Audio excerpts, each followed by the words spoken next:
everybody, and welcome back to another round of Modern Lay here in the booth with Marco and Ginko. Hello, everyone. What do we have today, Marco? Oh, we bring you a very interesting matchup: Burn versus Azorius Control.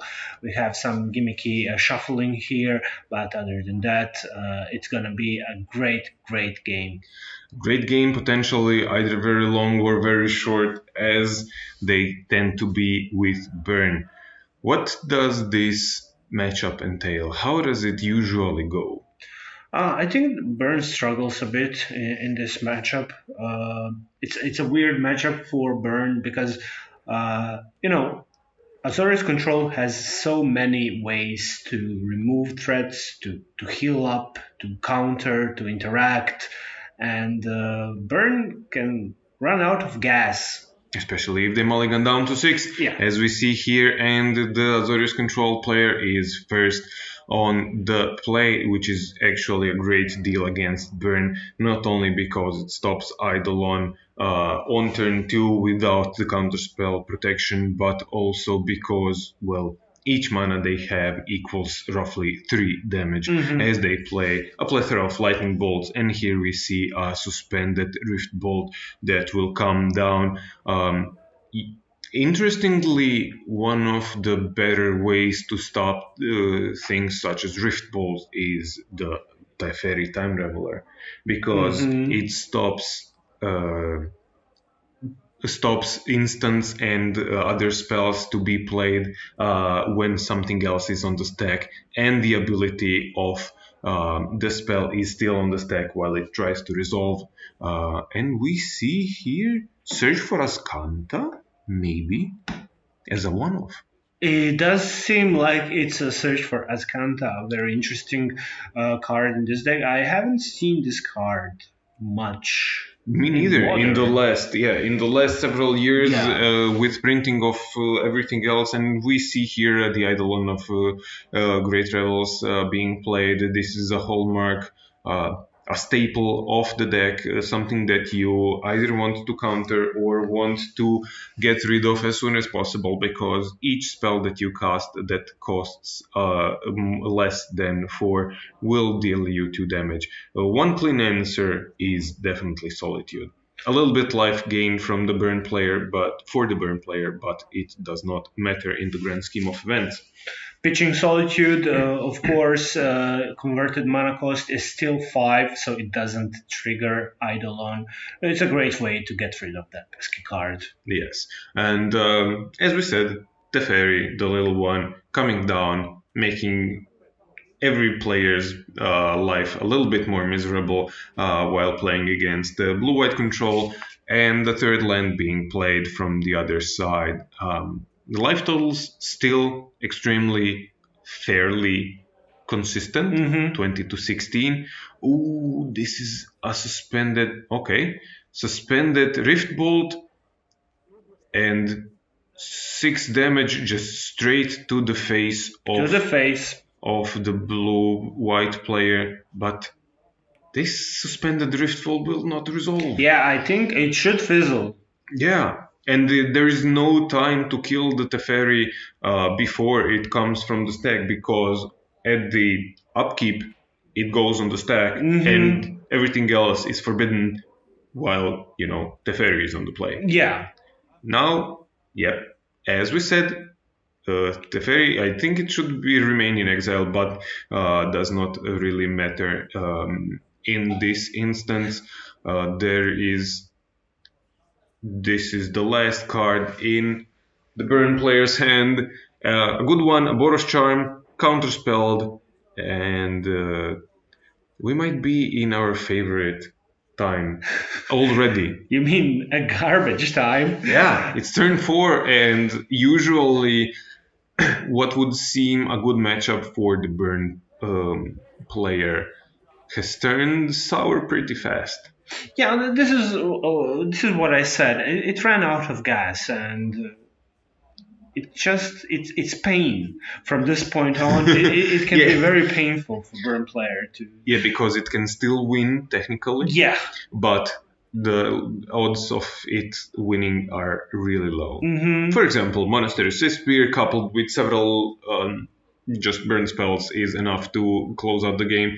But March of Otherworldly Lights will take care of the pesky Swift Spear, and the Azorius Control player checking cards in graveyard for the Search of Ascanta, drawing a card, binning one, and probably transforming it. Yep, into Ascanta, the Sunken Ruin. Not yet, not yet. But once it transforms, it is a great search and draw engine. Not only that, but it's also ramp. Exactly. Because it is somewhat as 2 mana delayed, suspended, just search for a land, basic island in this case, or in any other. On top of it, it can provide card advantage for the low cost of 3 mana and tapping itself, which is pretty fine, especially in some grindy matchups where you need or want such an effect. Teferi ticking up relentlessly, just not letting the opponent catch any break.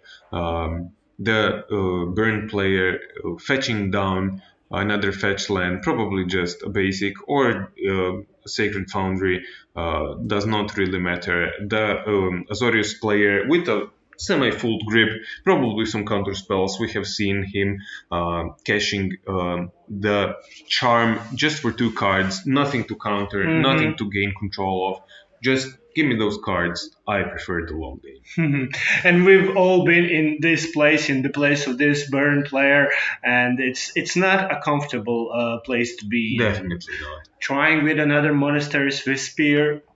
Yeah. Exactly, and this is a hesitation from the Azorius player, probably wanting to attack, and another Solitude or just a Snapcaster Mage. The world is his oyster. Draw 2, get a free block, kill the Swift Spear because we are still in combat, so instants are forbidden because of Teferi, so no pressure there, and the board is clear, the hand of the red player is clean, and there's like 5 cards in the hand of the Azorius player. Definitely the place you want to be. I have a question in this. Do you just fold in this place as a burn player? Would you fold? Would you go to game 2, go to sideboard? I do think that if the burn player could stack their deck right now, they could not win. So yes, I do think this is a great opportunity for them to just pick up their cards, scoop it up, and proceed to a new game. Yeah, because I think it might be frustrating for the burn player in this position, and he would lose. He probably is losing some nerves and with continuing this gameplay. Yeah, this is not only matchup of attrition right now because. When the Azorius player wins, not this one, but usually, they win for a long time. Yeah. And it can be extremely frustrating to be on the other side and see them winning for a long, long time because they do not have the power to just put 20 power on the board and punch through, but they will nickel and dime with Snapcaster Mages, with Solitudes, with other stuff, maybe Celestial Colonnade, or just with the big Teferi, and they have the inevitability. But they have the inevitability for a long, long time. We can still be here for the next 10 turns, and the life total does not have to change. Exactly. And of course, depending on how long the game 1 is, if the Azorius player wins, he is very happy to just have 1-0 at the end of the time limit. That's also true. A Goblin Guide providing a free card advantage to the Azorius Control player, March of Otherworldly Lights being cast there, Search for Ascanta activated once again.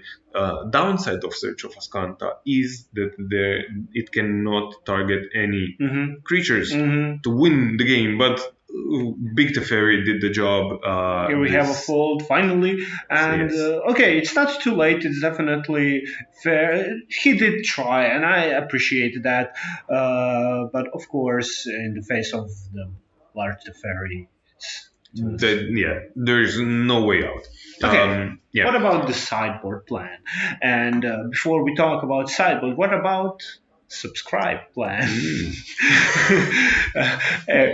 We invite you all to subscribe and to comment down below if you like our content, and if you have any suggestions and questions, anything, please go ahead. Feel free to ask us, to talk with us. We would be very happy to interact with all of you. And so go ahead, hit the subscribe button. And now, on to sideboarding. Yeah, so the first and main thing for the Burn player is not to over sideboard. The good thing is they have a consistent plan. They are very, very consistent at what they do, and that is just mowing down the opponent's life total from 20 to 0. This must not change in any matchup where Burn sideboards. Especially not in Azorius Control. There is a high incentive to bring opportunistic cards that can be great in certain situations. For example, great when the other player has Teferi, great when the player has X or Y, great when the player attacks with Solitudes.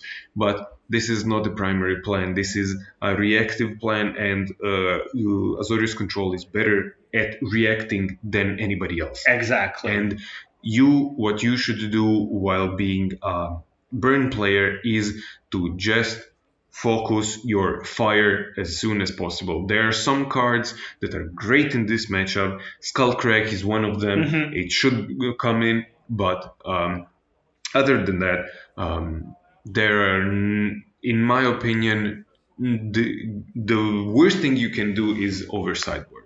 Because you dilute your primary win conditions, and you will find yourself with 3, 4, 5 sideboard cards in your opening hand. They will seem great, but you will have no pressure to facilitate those cards with. On the other hand,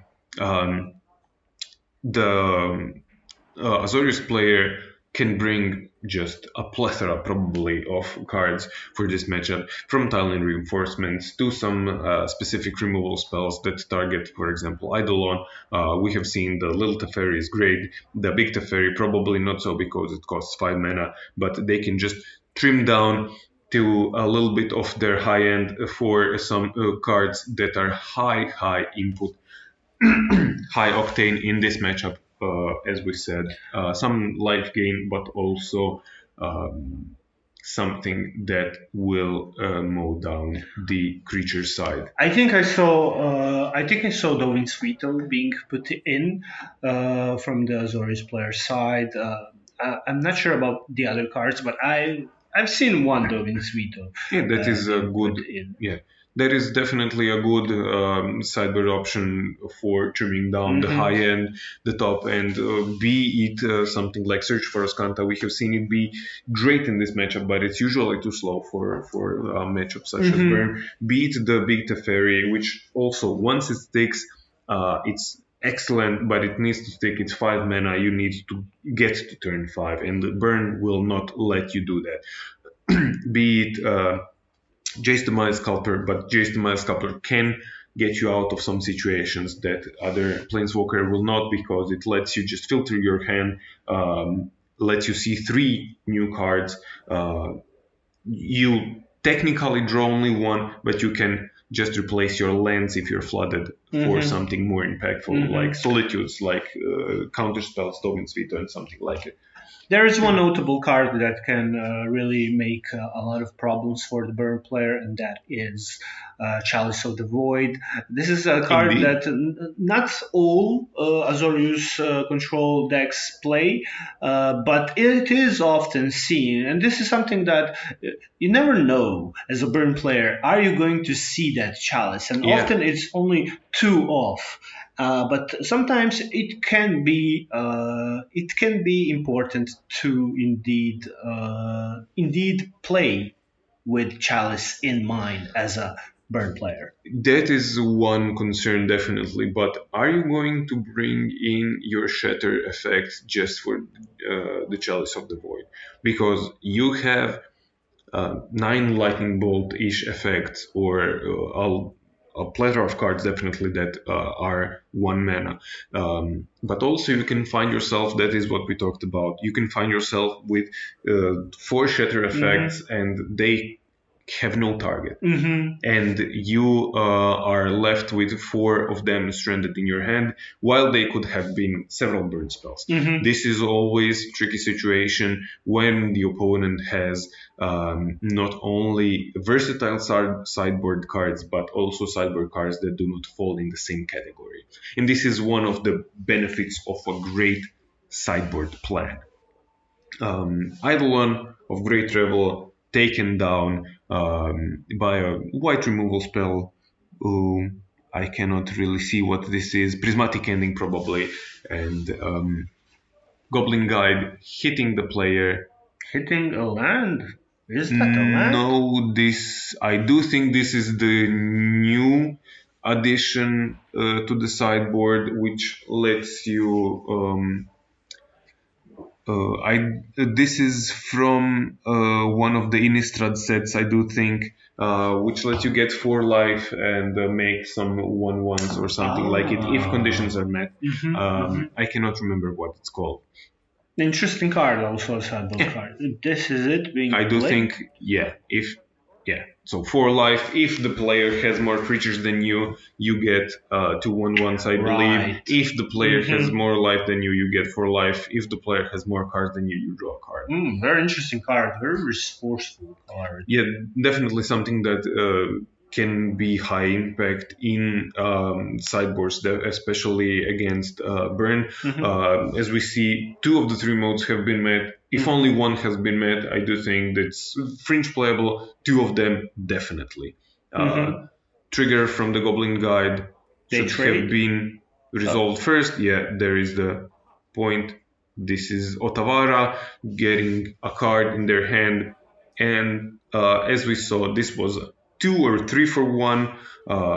This is Eidolon of the Great Revel again. Definitely a scary card, but as we have seen in the first game, there are painless ways of dealing with this and every other thing in the Azorius players' repertoire. Yeah, and it's something in Modern that not many decks can do. Eidolon hurts most of the decks in the format, but Azorius Control has its answers. Yeah, not only one of them. Yeah, definitely not one. Only one. There is a lot of them. And still, we are in 4th. One of the probably sideboard decks. This is rarely seen. Yeah, this is an old card. Yeah, I also do not know No. what is the name of the card, but I do know what it does. It puts the creature, attacking or blocking creature on bottom of the owner's library, and they gain that much life. Yes. This is an homage to Swords to Plowshares and Path to Exile, but as a control player, you do not want to ramp your opponent. It has been proven that there is less. There are better options than Path to Exile. Much better options. Prismatic Ending, March of Otherworldly Light, and Solitude are all better options than Path to Exile. And as far as this Azorius Control player thinks, this card also above Path to Exile. It's interesting that a card that has been a staple in the format for so long has become almost hated now. Oh, you mean Path to Exile? Yeah, I mean Path to Exile. Yeah, I mean, it has served its purpose. Yeah. It has been the best removal, definitely, in the format for quite a while. But as the decks become leaner, as they become more mana hungry, the downside of getting them a land is much, much higher because usually 1 mana in 2022 equals 1 card roughly. Be it DRC, Ragavan, be it any other spells up to anything else.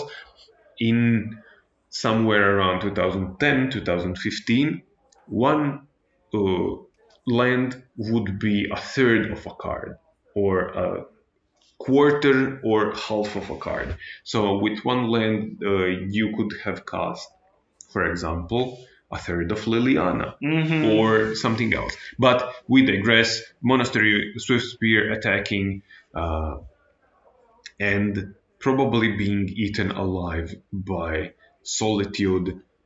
Maybe even not. Maybe even the Azorius Control player wants to block because they are at 7. And the trigger is you may. Yeah, you don't have to exile. But regardless of the thing, yeah, they do gain only 1 life, and they have the burn player has 2 cards in their hand.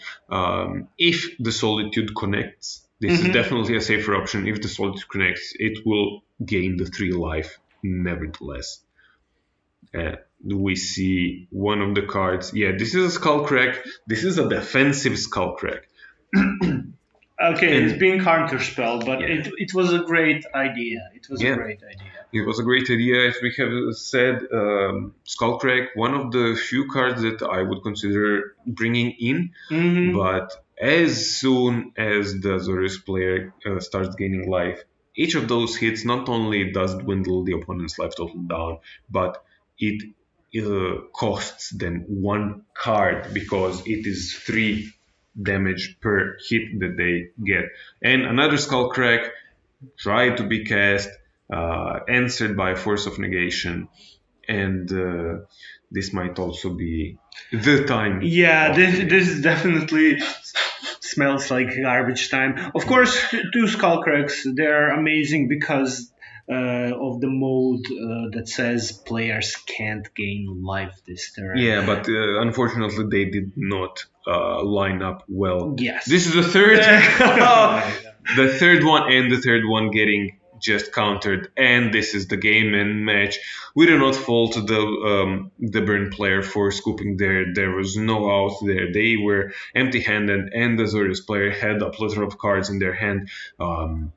It was just over at that point because Solitude, as the damage that Solitude does in this matchup is secondary. The better mode is the lifelink. Exactly. Because it will gain each and every time it attacks, it will gain not only 3 life, but this equivals to 1 card of the burn player's hand. And we see rolling vortexes being sided out. Rest in peace. Yeah, rest in peace and Skullcrack. I do believe this is one of those overside boardings because those are all great cards, don't get me wrong, but Rest in Peace stops a Memory Deluge and Snapcaster. Some of those things probably went out from the Azorius player's hand, and they are very situational.